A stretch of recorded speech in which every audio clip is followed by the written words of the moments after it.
Look, let the business dictate the loyalty. Bottom line. What's happening is Rico. Salute to the business committee. Hit that like button, hit that subscribe button. We in here. Take off. 1/3 of Atlanta's highly famed group, the Migos. Damn. Now we all know that Takeoff was murdered in November of 2022. The alleged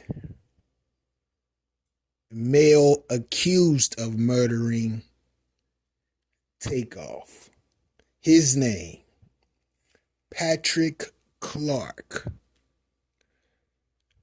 This is the male that has been charged with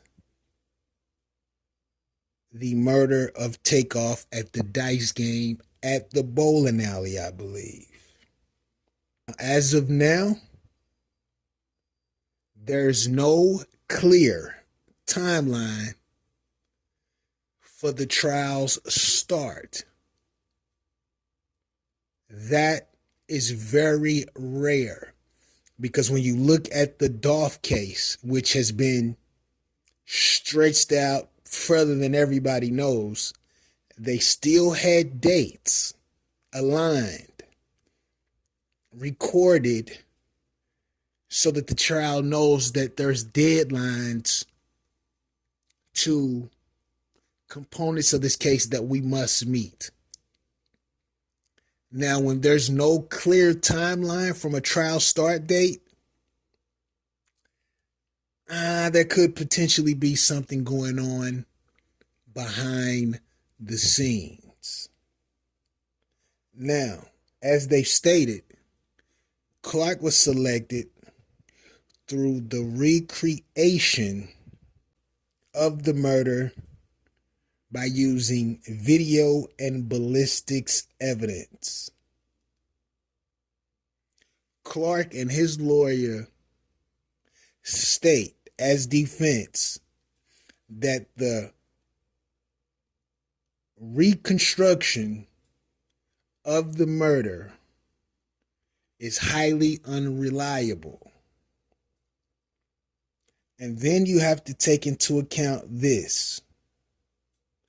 The Houston Forensic Science Center analyst, who was also a witness in the case, was terminated due to alleged improper handling of DNA evidence. That information was disclosed to Clark's defense attorney. That there alone will make the case highly uncredible, which would lead me to conclude that this case won't get solved, but may potentially be closed. Now, Patrick, that gentleman was arrested for the crime, but he bonded out. Once he bonded out, he was on the watch. If you don't know what the watch is, that's the ankle monitor that monitors all of your movements, especially when you get outside of the perimeters of the watch, the GPS monitor. After a year on the monitor,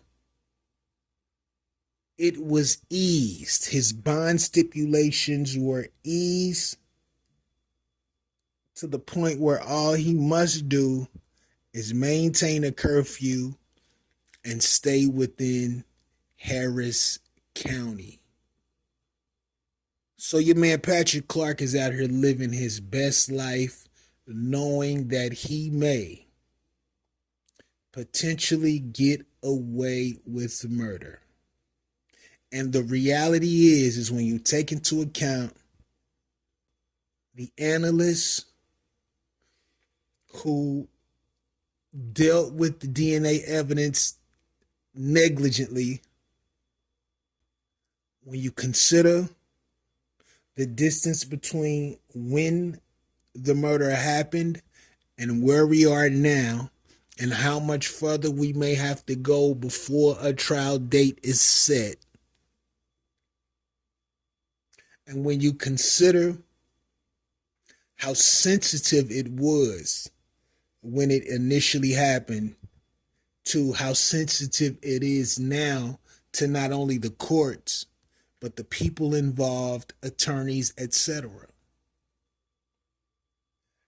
As you move further from the date, and this is not always the case, but most times the level of urgency, the sense of completion may diminish. And when you consider the analyst's circumstance, that there alone is enough to potentially receive a not guilty or a dismissal totally, because there's no concrete evidence that will display how this gentleman was charged.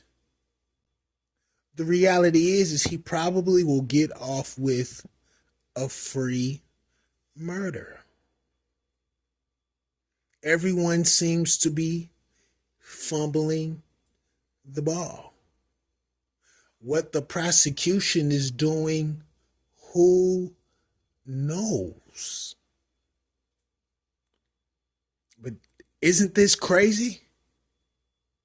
You got a man who was shot on camera in front of minimally 50 people, but there's no progress in the case. And the best evidence you have to charge the individual is the reconstruction of the scene from which Takeoff was shot and killed. So are you telling me no one from that scene, I believe the bowling alley, spoke to law enforcement? No one? Not even the people who may have worked there? It's hard to believe. And then when you consider witness testimony, the video, and potentially the reconstruction, you would think that would make the case stronger.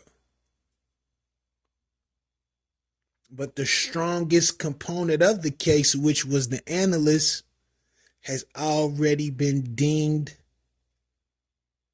not credible. That's the crux of the case. So that alone will let you know that if they can't rely on what the forensic analyst provides you, what else do they have to stand on? When it comes to these free murders, it happens. It's unfortunate, but it happens.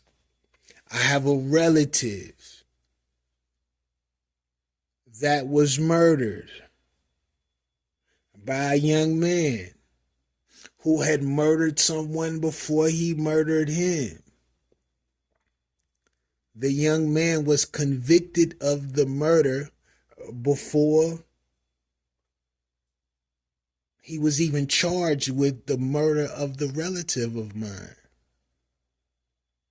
And when I think back on it, he was never even officially charged, which means he got away with a free murder. He was only charged with the murder of the gentleman before my relative, and he was a minor at the time.